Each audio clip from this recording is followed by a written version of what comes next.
Steve Newport's Alzheimer's disease has slowed considerably. Some of his symptoms even reversed, thanks to an unlikely treatment prescribed by his wife, Dr. Mary Newport, a physician who runs a neonatology ward at a Tampa, Florida hospital. She became determined to help her husband after he failed the so-called Alzheimer's clock test. He drew a few little circles and several numbers, just in a very random pattern, didn't really look anything like a clock. And the doctor pulled me aside and she said, you know, he's actually on the verge of severe Alzheimer's at this point. He's beyond moderate. So that was very, very devastating news. Dr. Newport began learning everything she could about her husband's disease. It appears to be a type of diabetes of the brain, and it's a process that starts happening at least 10 or 20 years before you start having symptoms. And it's very similar to type 1 or type 2 diabetes in that you develop a problem with insulin. In this case, insulin problems prevent brain cells from accepting glucose, their primary fuel. Without it, the cells eventually die.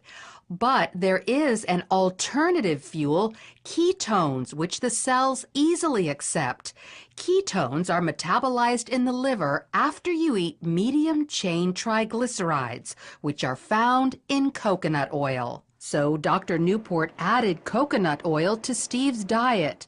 Just 2 weeks later, he took the clock test again, and as you can see, demonstrated stunning improvement. I thought at the time, was it just good luck? Was it a lot of prayer? Was it the coconut oil? And I thought, well, we're going to keep the coconut oil going. Then 3 weeks later, he took the clock test a third time and continued to get better. And it wasn't just intellectually, he also improved emotionally and physically. He was not able to run, he was able to run again. He couldn't read for about 1.5 years.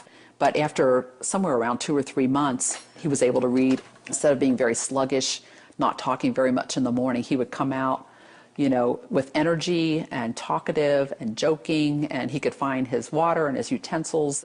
Dr. Newport documented Steve's success in a book called Alzheimer's Disease, What If There Was a Cure?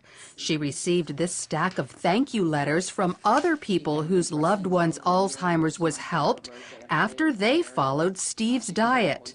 And while coconut oil is encouraging, there's actually something much more powerful.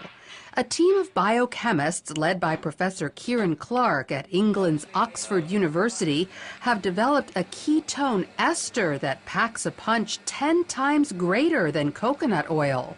It reaches quite considerably higher levels, and you can get whatever levels you want depending on how much you drink. The problem is they need millions of dollars to mass produce it. Very expensive. And so we can't make very much of it ourselves.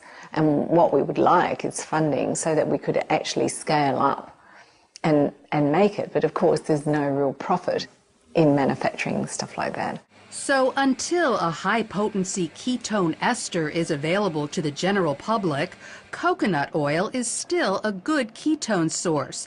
Just make sure it's pure, non-hydrogenated. Avoid any hydrogenated oil, which is the same thing as dangerous trans fat. Many people avoid coconut oil because they think it's bad for them, but it's actually very healthy.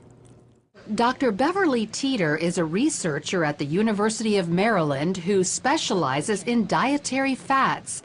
She says years ago, coconut oil was criticized for raising cholesterol, but scientists have since learned there are 2 kinds of cholesterol, LDL, the bad kind, and HDL, which is very good for you and is the kind coconut oil raises.